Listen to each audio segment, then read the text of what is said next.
Good morning, everybody.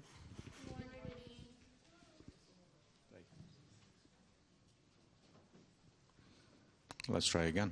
Good morning, everybody. I'm very happy to see all of you at church. And I recruited a helper, somebody to help me with the children's story this morning. Okay, so I'm going to start with a question for you guys. Do you have a favorite character from the Bible? You do? Okay, I'm going to start with Sophie. Tell us your favorite character.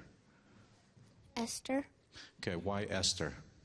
Because she was brave and faithful.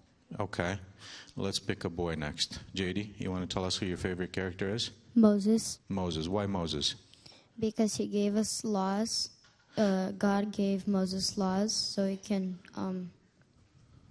do. Okay, thank you. So God gave Moses laws and he passed them on to us. Okay, let's go back to a girl. Who's next?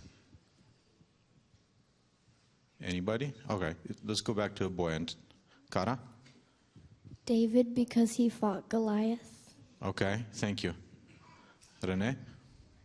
Peter, because he was one of Jesus' disciples. Okay, thank you, Peter. So let's see. We had Esther, we had Moses, we had David, and we had Peter. Did I miss anybody? Okay, who else? Anybody else have a favorite character in the Bible? Okay. Eliza, you want to tell us who your favorite character is? Jesus. That's the best person of them all, right? Okay. Anybody else? Okay. So I'm going to tell you who my favorite character in the Bible is.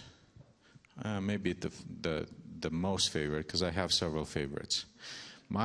Sarah, if you want to sit down, you can. So my favorite character in the Bible is David. Who said David? You did, Kara?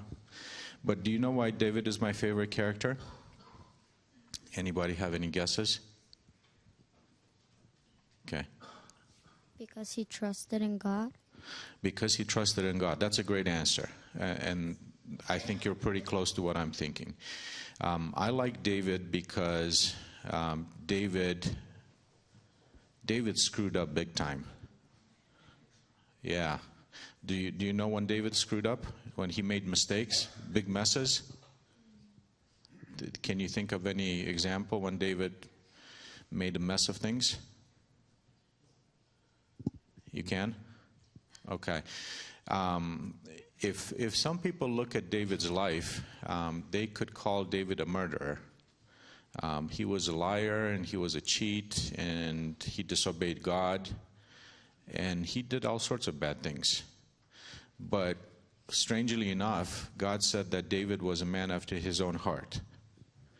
And I think in part, David was a man after God's own heart because David, unlike many other people, had this ability, had this talent, maybe it's not a talent, but self-awareness. He had this thing where he would admit his mistakes. Most of the people, when they do something wrong, they try to blame it on somebody else. They said, well, I did lie, but I did it because somebody made me. I stole that thing, but it wasn't my fault. It was somebody else's fault. But David was this person who, when he made a mistake, he freely admitted it and asked for forgiveness. And I want to read for you a couple of verses. And the phone is the handiest thing of them all. So I'm using a phone today. So Psalm 51 says, "Have mercy upon me, O God, according to your loving kindness, according to the multitude of your tender mercies. Blot out or wipe my transgressions. Wash me thoroughly from my iniquity and cleanse me from my sin. For I acknowledge my transgressions and my sin is always before me." So David didn't try to whitewash his problems, his guilt, the bad things that he had done. He said, "Lord, I messed up. I'm sorry. Will you please forgive me?" And and God found him to be a man after his own heart.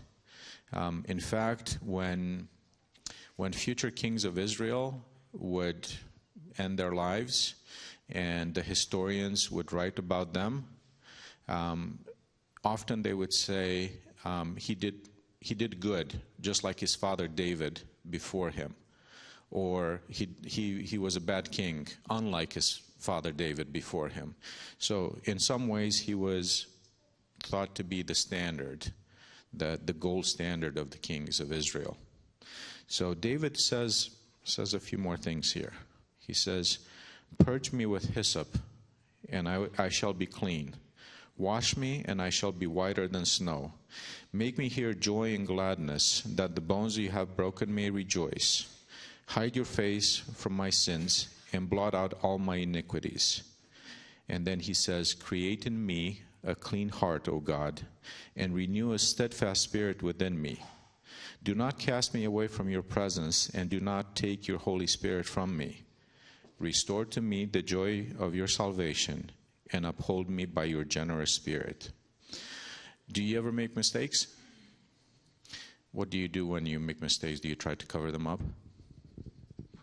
Are you afraid of punishment, so you're going to lie to kind of try to see if mom or dad is going to catch you? No? Never? Sometimes? So I made a mistake this week because I thought that Jennifer had the children's story.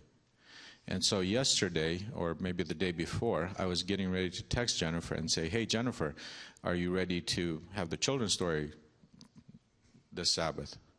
And so I opened my phone and looked at my text messages, and I saw there, black on white, Jennifer saying, "I can do the children's story on the 22nd. And I'm thinking, wait, the Sabbath is not the 22nd.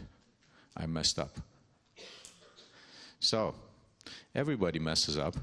That's part of being human. Everybody makes mistakes. But whether we make a mistake against another human being or we make a mistake against God, the right thing to do is go and say, "I'm sorry, I made a mistake. Please forgive me."